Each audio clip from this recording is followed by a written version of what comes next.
पूछना चाह रही हूँ, जैसे बच्चों को भी बहुत डर होता है, किसी ना किसी बात को लेके वो रोते हुए उठते हैं और डरते हैं, तो उनके डर को दीदी कैसे ठीक कर सकते हैं हम? अभी आप जैसे न्यूबॉर्न बेबीज के बारे में बोल रहे हैं, कौन से एज के बारे में बोल रहे हैं? हाँ जी दीदी, वो ना बेटी के सेकंड बेबी हुआ है ना, तो वो हम्म, फर्स्ट बेबी जो है उसका 3 साल की है। तो वो हम्म, जब हॉस्पिटल में एडमिट थी ना बेटी, तो वो मेरे पास थी। हम्म, तो अभी तक हम्म, भी 1 मंथ हो गया है, वो इतना डरती है। जरा जरा सा बाथरूम तक भी जाते हैं ना उसकी मम्मी पापा, तो कहाँ गए कहाँ हम्म, गए कहाँ गए, मतलब डर में रहती है। और हम्म, जब उठती है सो के, तो भी ना रोते रोते उठती है अभी तक भी। तो हम्म। उसको ना डर हो गया कि कहीं, और बोलती भी है मुझे मम्मी पापा आप छोड़ के तो नहीं चले जाओगे, पापा आप हाँ, मुझे ये छोड़। वही है। हाँ, ये डर हो यही गया है। उसको। Yes. हम्म। क्या है, कभी कभी अगर वो सुनती नहीं होगी तो आपकी बेटी उसको बोलती होगी, अगर तू मेरा सुनेगी नहीं, मैं तेरे को छोड़ दूंगी ना, तेरे को छोड़ के चली जाऊंगी। ये माएँ जो होती हैं, माँ बाप जो होते हैं, ये खुद ही अपने बच्चों के मन में ये डर बिठा देते हैं, हम चले जाएंगे। और कभी अगर वो घूमने चले गए तो झूठ बोल के जाएंगे अपने बच्चों को। अगर जाना भी है, समझो मार्केट जाना है, तो बच्चों को साथ में लेकर नहीं जा सकते। बाहर गर्मियों की वजह बहुत होती है जहाँ बच्चों को हम टालने की कोशिश करते हैं, नहीं लेके जाना। दीदी कभी पहले सत्संग नहीं में था जा रहे उसको ये डर, क्योंकि पहले कभी उसने ऐसा बोला ही नहीं। उसको अभी हुआ है, जब से वो हॉस्पिटल से आई है हैं। हाँ, तब से हुआ है वही तो उसको। अभी हुआ है ना, क्योंकि ये बातें सिर्फ सुनी हुई थी और अब उसने वो प्रैक्टिकल में देखा है। हम्म। फर्क ये है। कैसे ठीक होगा तो ये दीदी? डर क्यों हो? हाँ, कैसे इसको हम ठीक कर सकते हैं? इसको देखो समझाया तो उसको बहुत है। हमें सबसे पहले तो यही है, फर्स्ट पहला सबक बाबा जो होता है, सच बोलो। बच्चों के हम्म। साथ में कभी भी झूठ का सहारा नहीं लेना। अगर वो थोड़ी देर उसको समझाने की वक्त लगे तो लगे, और उसको झूठ बोल के कभी भाग मत जाना। हाँ, हम्म। ये बोल के कि मैं नीचे ही जा रही हूँ और तुम आओगे 4 घंटे बाद, तो नीचे जाने का मतलब 4 घंटा होता है। तो नेक्स्ट टाइम पे हम्म। तुमको अगर नीचे भी जाना हो ना, तो जाने नहीं दी। तो हमेशा बच्चों को पहले तो उनका भरोसा जीतना है, और कुछ भी करोगे उनको सच बात बतानी है। उनका भरोसा जब तुम पर बैठेगा, तो उनका जो मन में वो है ना, खोने का डर, कि माँ अगर चली गई तो जल्दी नहीं आएगी, वो एक जो डर है वो निकल जाए। सबसे पहले तो ये सच्चाई, कि सच ही बोलना है, कभी झूठ का सहारा लेना नहीं, भले ही वो छोटा बच्चा ही क्यों ना हो। और तुम बच्चों को जो कमिट करते हो, उसी कमिटमेंट को पूरा करना है। हाँ, अगर बच्चों को बोला है कि मैं बाहर जा रही हूँ, मूवी को जा रहे हो, पार्टी को जा रहे हो, जो भी है, सच बताओ। ये मूवी को जा रहे हैं, तू बच्चा तू नहीं देख सकती ये मूवी, ये बड़ों के लिए मूवी। बोलो उसको ऐसे। हाँ, या एक्चुअली कहीं दीदी तुम उसको पार्टी कभी पे जा छोड़ा नहीं ना, उसने कभी पहले कभी छोड़ा नहीं, एकदम से उसको बोला। वैसे उसका माइंड उसने सेट कर दिया था पहले ही कि हम हॉस्पिटल जाएंगे, बेबी को लेके आएंगे, आप रह लोगे? तो बोलती थी मैं रह लूंगी। लेकिन जब रहने की टाइम आया तो वो बहुत रोई थी, मेरे पास भी बहुत रोई थी। नहीं, देखो ये चीजें, ये तो अभी उसने उसको समझाया, ठीक है।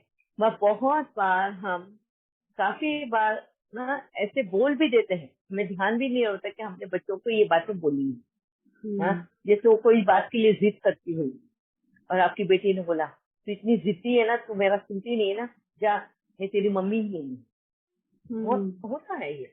कभी बोल दे कि वो एक कमरे में जाके दरवाजा बंद कर लेती है, या इसको बोलती होती तू मेरे से बात ही मत कर, मैं तेरी बात से मम्मी नहीं हूँ, अब तू मेरा नहीं सुनती। मैं एक कॉमन हम्म। एग्जाम्पल दे रही हूँ जो माए करती है बच्चों के साथ। हम्म। हाँ, तो जब ये चीजें जब हम करते हैं, तो कहीं ना कहीं सबकॉन्शियसली ये बच्चों के दिमाग में बैठ जाती है, और यही फियर बन जाता है। और जब ऐसी सिचुएशन आती है, जैसे आपकी बेटी के जीवन में सिचुएशन है, सेकंड बेबी की डिलीवरी के लिए जाना, तो ये 3 साल की हुई। अब उसको ऐसे लग रहा है कि उस माँ ने तो ये बोला है कि उसको इतने दिन वो हॉस्पिटल में रहेगी, वो ऐसा होएगा वैसा होएगा। तो कहीं ना कहीं वो ये जो पुरानी बातें सुनी हुई है, ये उसके साथ में वो लिंक हो रही है, और वो डर उमड़ रहा है। हम्म। समझ में आया? जी दीदी, अभी तक है उसको डर, पर समझाते तो हाँ, बहुत है तो लेकिन उस समझ नहीं हाँ, पा रही वो। नहीं नहीं नहीं, ये एक दिन में समझा के नहीं होगा, उसको हम्म। रोज बताना होगा, और उसको वो सच साबित करना होगा। तेरे को छोड़ के कोई नहीं जाने वाला। अगर यहाँ जाना है तो तुझे सच बताएंगे कि ऐसा है, और तेरे को सिक्योर कर कर जाएंगे। ये भी उसको विश्वास दिलाना है कि देखो मतलब ऐसे नहीं अंधेरे में छोड़ दे या अकेले घर में छोड़ दे ना, इस तरह से भी नहीं करना है। उसको वो सिक्योरिटी भी देनी है। अगर जाएगी भी, मम्मी अगर जाएगी भी तो तेरे को नानी के पास या डैडी के पास या किस आया के पास कहीं ना कहीं किसके हाथ तो खुद जाएगी, तेरे को अकेला नहीं छोड़ेगी। ये बात भी उसको विश्वास दिलाना भी है और विश्वास उसका भरोसा गेन भी करना है। दोनों भी काम होगा तभी वो उस डर से बाहर। रोज बोलते हैं दीदी यही बात उसको, डेली ये बात बोलना, बोलते हैं। ये बोल रहे हो, अब हकीकत में करना है प्रैक्टिकल में। जब ये प्रैक्टिकल में होगा, प्रैक्टिकल में होगा तब जाके, जैसे बाबा जो है हमें मुरली में सुनाता है हर बार, है ना, तो वो जो बात हम प्रैक्टिकल में जब तक नहीं लाएंगे तब तक हमें उसका असर पता नहीं चलेगा, है ना, वैसा। जी जी, ठीक है, थैंक यू दीदी, थैंक यू। ओम शांति दीदी। हाँ जी अलका बहन। दीदी मैं नीता बोल रही हूँ। हाँ विदिता बहन आप होल्ड करेंगे, मैं अलका बहन को पूछ लूँ। हाँ जी हाँ। यस अलका बहन। दीदी इन्हीं पर वो बताना था। हाँ जी अलका। ओम शांति दीदी। ओम शांति। दीदी जो मैंने पहले अभी मतलब मेरी बेटी के टाइम पे मैं डिवाइन गर्ल संस्कार किया था, तो उसमें भी मतलब और जो मदर्स थी जिन्होंने डिवाइन संस्कार किया था, तो उसमें मैंने बताया था कि हम बेबी को ऐसे बोल के जाते हैं कि हम शॉपिंग करने जा रहे हैं, न्यू बॉर्न बेबी है और 3 मंथ का 6 मंथ का है, क्योंकि पहले भी अटैचमेंट हमसे टॉकिंग करते हैं। तो उन्होंने मतलब इतना वंडरफुल एक्सपीरियंस रहा कि उन्होंने कहा कि हम जा रहे हैं बेटा, हम हॉस्पिटल जा रहे हैं, आप ना नानी को या दादी को तंग नहीं करना, हम इतनी देर में आएंगे, 2 घंटे में आएंगे। तो वो बच्चे ने उतना तंग नहीं किया मतलब, और दूध भी पी लिया और मतलब ज्यादा नहीं तंग किया, बिल्कुल आराम से। वैसे भी ये डिवाइन संस्कार करके तो अच्छे काम हो जाते हैं सारे, जितने भी उन्होंने बताया, छोटे बच्चे हैं। और जब मेरा भी ऐसा था, क्योंकि वो एक्सक्लूसिवली ब्रेस्ट फीड की थी बेबी मेरी, तो मैंने मना किया था कि मैंने बॉटल नहीं यूज करनी 6 मंथ तक, बाकी होगा तो देखेंगे। तो अब बेबी के पास मैंने भी बेबी को बोला, मैंने कहा अभी फर्स्ट 40 डेज में हूँ, बट मैंने उसको बोला बेटा दादी को तंग नहीं करना, और फीड करा के उसको मैंने उसको यही बोला कान में कि आप तंग नहीं करना, हम अभी आधे घंटे में 1 घंटे में आए, ठीक है। तो उसने फिर भी तंग नहीं किया और टाइम लेते लेते मुझे 2.5 घंटे हो गए और उसने फिर भी तंग नहीं किया। और वो बच्ची मतलब वो ऐसा तो हो रहा है कि उसको फीलिंग आ रही है मम्मी, पर वो रो नहीं रही है। और ये भी मेरा एक्सपीरियंस रहा कि बहुत अच्छा, कि उसको अगर बताते जाओ तो छोटा बच्चा ही समझ रहा है, और अभी भी वो, मैं उसको बोलती हूँ ये नहीं करना, तो वो समझ के पीछे आ जाती है। जैसे स्टेयर्स है, अब वो क्रॉलिंग करने लगी है, तो मैं उसको बोलती हूँ नहीं वहां नहीं जाना, तो वो वहीं रुक जाती है और पीछे आ जाती है वापस। तो ये वाली बात मुझे बहुत अच्छी लगी। मैं तो कहूँ सबको करो ये वाली बात, कि सभी सच्चाई बोलेंगे। बहुत अच्छा, वेरी नाइस शेयरिंग आपका। जैसे अलका बहन ने बताया कि वो अपने बच्चों के साथ में किस तरह से बता कर जाती है। और एक इसमें मैं ऐड ऑन करना चाहती हूँ अलका बहन, अगर आप बोलते हो ना कि जैसे मैं 2 घंटे में आ रही हूँ या 3 घंटे में आ रही हूँ, तो आपको ये भी देखना है कि आपका बच्चा वो 3 घंटा मतलब कितना होता है वो भी पूछेगा।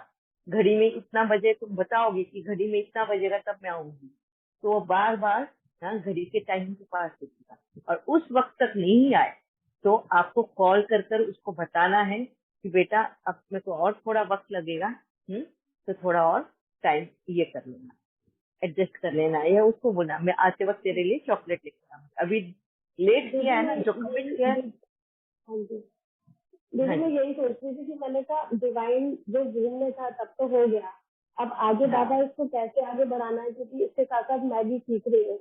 तो फिर मैंने सोचा कि आगे कैसे होगा, और लकीली आप मुझे मिल गए उस बहन के द्वारा, तो ये क्लासेस भी लिए, बहुत बहुत शुक्रिया बाबा, बहुत बहुत शुक्रिया दीदी। आगे का मतलब ऐसे पता चलता जा रहा है कि हाँ बेहद खुलता जा रहा है सारा, मतलब कैसे कैसे चलना है। थैंक यू दीदी। Thank you very much. तो बच्चों को जब आप टाइम देकर जाते तो इस टाइम तक लौटेंगे, और उस टाइम तक अगर समझो तुम नहीं लौट पाए, क्योंकि बाहर गए तो कोई पक्का बोल नहीं सकता, कभी ट्रैफिक है कभी क्या है, कोई भी वजह हो जाती है लेट होने की, मगर तुम्हें ये ध्यान रखना है कि तुम्हारा कोई घर में इंतजार कर रहा है जिसको तुम कमिट करके आए हो, इतने टाइम में आ रहे हैं। तो भले ही तुम्हारे बच्चे हो, भले ही माँ बाप हो, जिसको भी बोला है, तो प्लीज ऑन द वे तुमको कॉल करना है। आज तुम्हारा साइंस, तुम्हारा टेक्नोलॉजी तुम्हारे साथ दी है, तो उसको यूज करना है सही ढंग से। मोबाइल हमारे हर एक के पास होता है। फोन उठाने का, तुरंत कॉल करके बताना है कि मैंने बोला था 2 घंटे में आएंगे या 3 घंटे में, मगर ट्रैफिक में फंसे। जो भी सच्चाई है वही सच्चाई बतानी है। हाँ, ट्रैफिक में फंसे हैं या किसी के घर पे गए, वहां पे और वक्त लग गया, टाइम उन्होंने खाने पे बिठा लिया, जो भी है उनको क्लियर कट बता दो कि वो भले ही बच्चे हो, भले ही तुम्हारे माँ बाप हो, भले ही वो कोई इवन घर पे मेड होती है, उस मेड को भी, वो भी इंसान है, उसको भी इंतजार होता है। हम बहुत बार फॉर ग्रांटेड लेते हैं।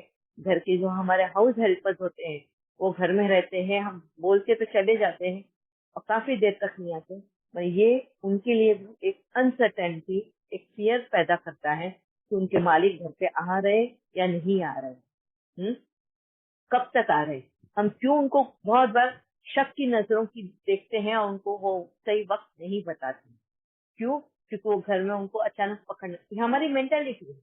हमको घर में वो क्या करते हैं, उनको अचानक पकड़ना होता है या ये, तो एक भरोसा जीतना भी है, उनको भरोसा दिलाना भी है और उनका भरोसा जीतना भी है।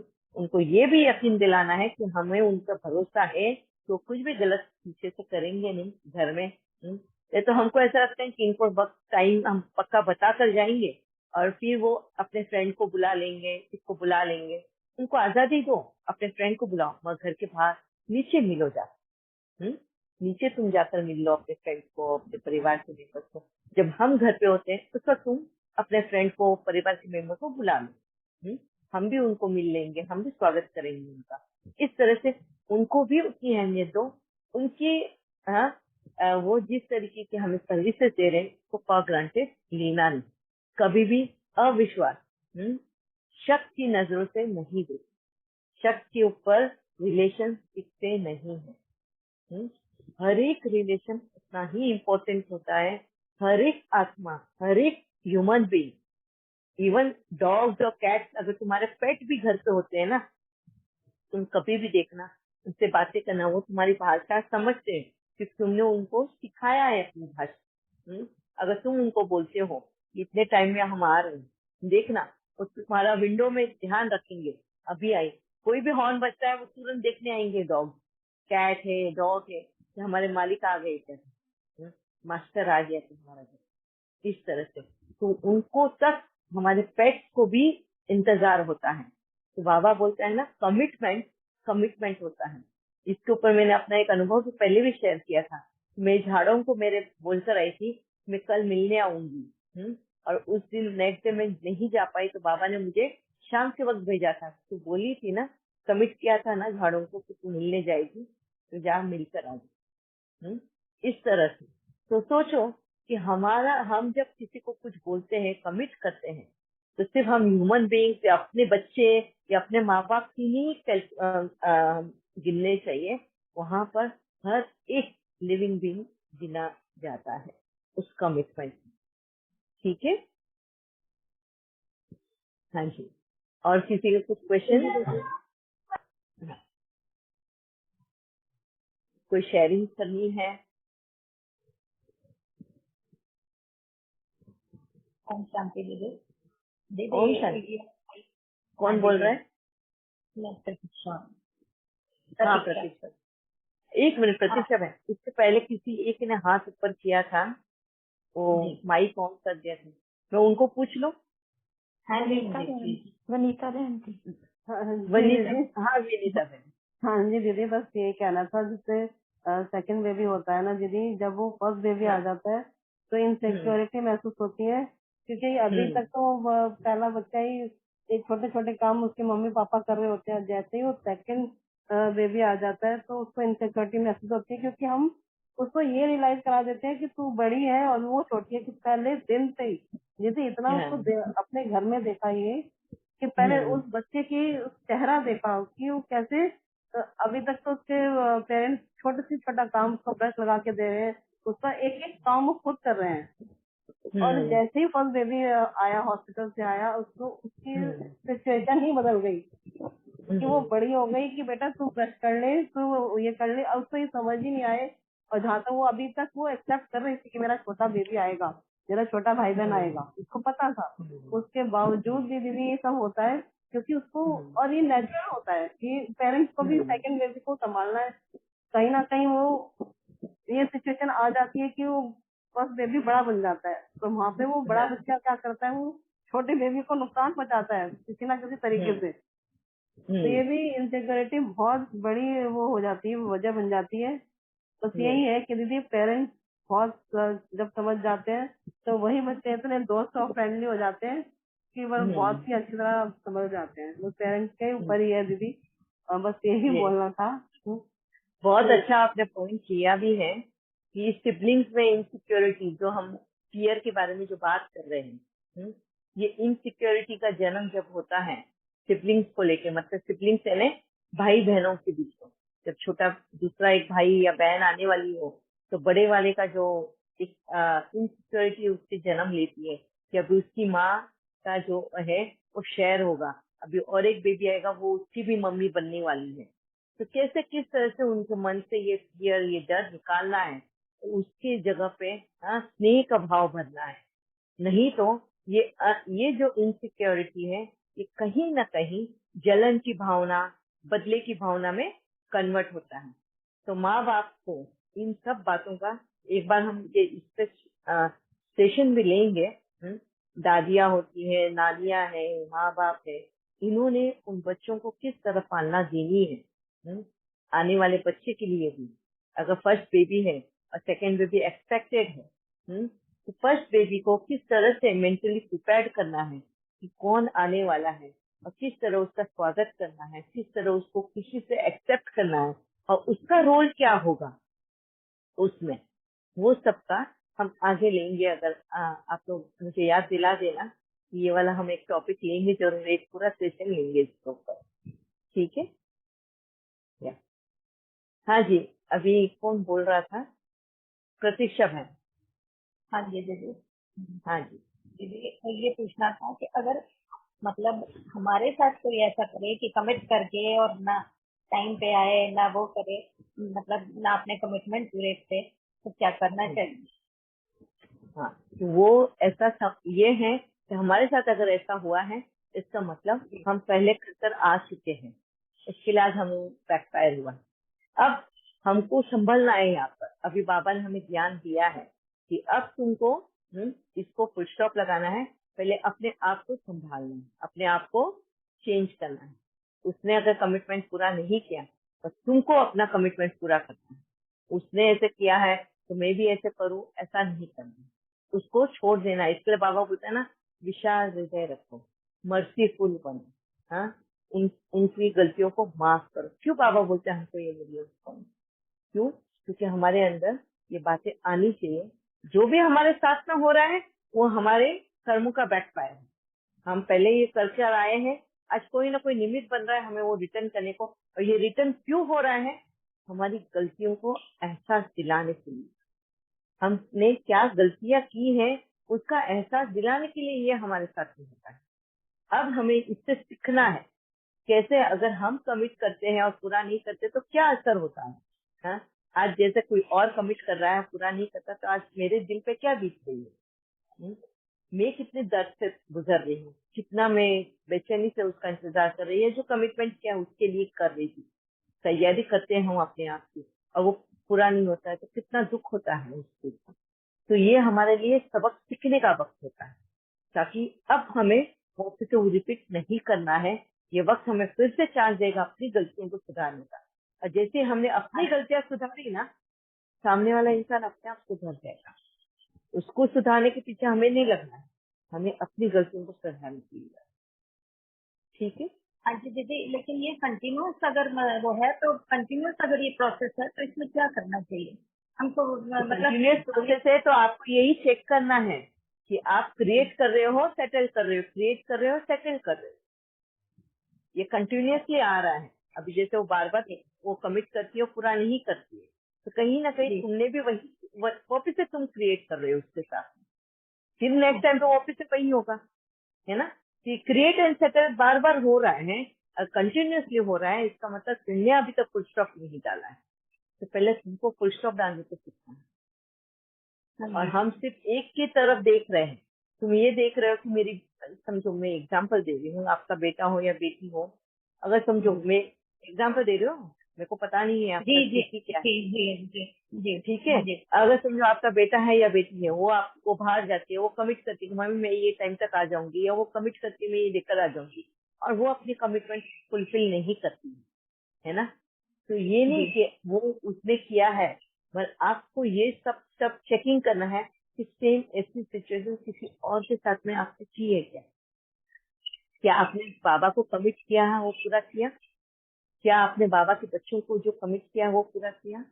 ये सिचुएशन आपको क्या याद दिलाने के लिए आई, किसके साथ में तुमने कमिटमेंट पूरा नहीं किया, तो वहां से तुम्हें स्टार्ट करना है तुम्हारी कमिटमेंट।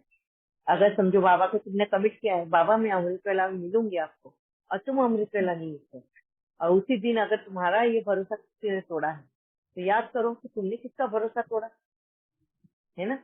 फिर वो छोटी सी चींटी ही क्यों ना हो, हाँ, पेड़ पौधे ही क्यों ना हो, याद करो वो सिचुएशन, और फिर फुल स्टॉप लगाओ। ये जो हमें याद कराने के लिए आते हैं, वो बार बार रिपीट इसीलिए होता है क्योंकि हमने अपनी गलतियों को अभी तक बदला नहीं है, स्वीकारा नहीं है, और उसको चेंज किया नहीं। ठीक है, ठीक है जी, ठीक है। ओम शांति जी, थैंक यू। और या मन कौन, माइक किसका अनम्यूट है, कुछ बोलना चाहते हैं? ठीक है, और किसी के कुछ क्वेश्चन या किसी को कुछ शेयरिंग करना है? दीदी हम ये भी कह सकते हैं ना कि जैसे कोई बात रिपीटेडली हमारे सामने आ रही है, तो जैसे आपने कहा कि हम उसको बार बार क्रिएट कर रहे हैं, मतलब बार बार रिएक्शन भी तो दे रहे हैं ना।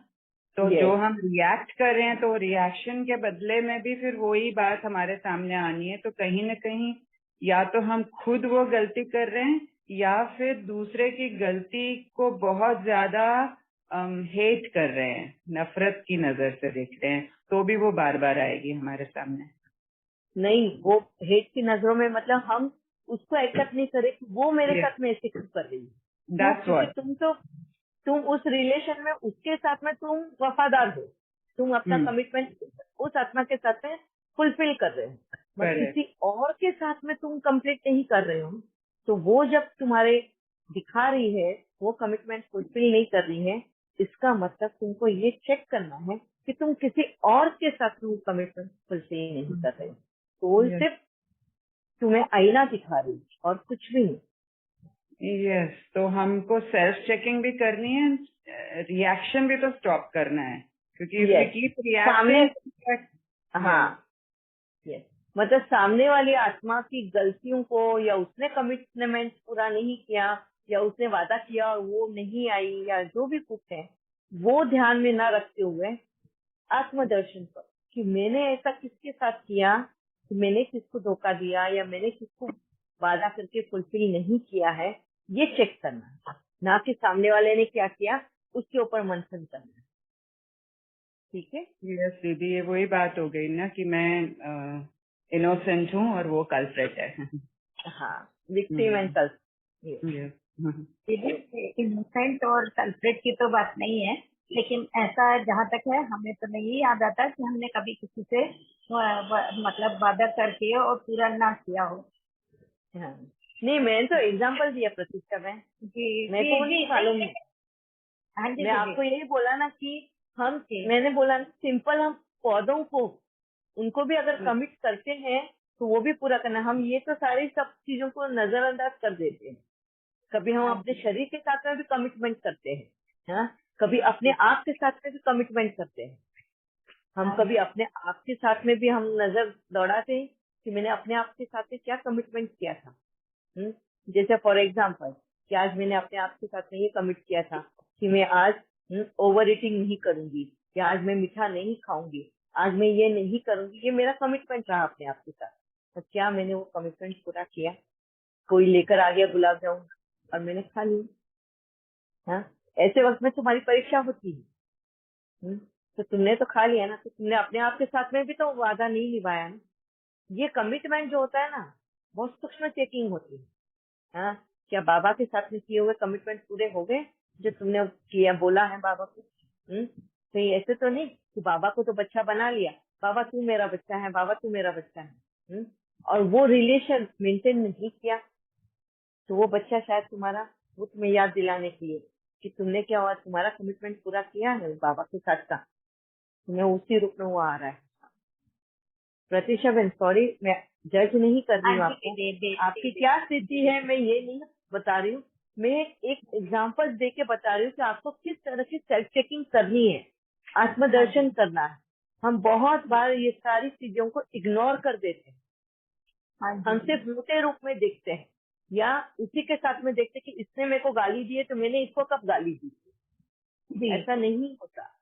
वो इंसान को तुमने गाली नहीं दी होगी भले, या उसने तुम्हें नहीं की होगी, मैं ये सिचुएशन कहीं और हुई है, हाँ, ये कहीं और से तुम्हें बैकफायर मिलता है।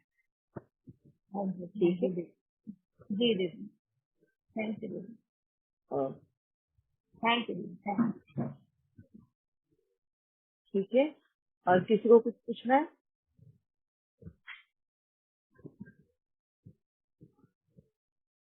ठीक है, वैसे भी आज वक्त हो गया है। अभी कल नहीं होगा, परसों होगा, अल्टरनेट डेज रखेंगे हम जूम सेशन, मंडे को, वेडनेसडे को एंड फ्राइडे को। ठीक है, भावना भी अगर आप ग्रुप में भी डाल देंगे, हाँ, मेरे लिए हेल्प हो जाएगी। श्योर दीदी, यस। ठीक है, ओम शांति। तो मंडे, वेडनेसडे एंड फ्राइडे। या ओम शांति। ओम शांति। थैंक यू दीदी, थैंक यू पापा, थैंक यू सो मच बाबू, थैंक यू। ओम शांति। ओम शांति। थैंक यू बाबा। थैंक यू दीदी, थैंक यू बाबा। थैंक यू दीदी, थैंक यू बाबा। ओम शांति बच्चा। आप बोलता दीदी कुछ ओम शांति।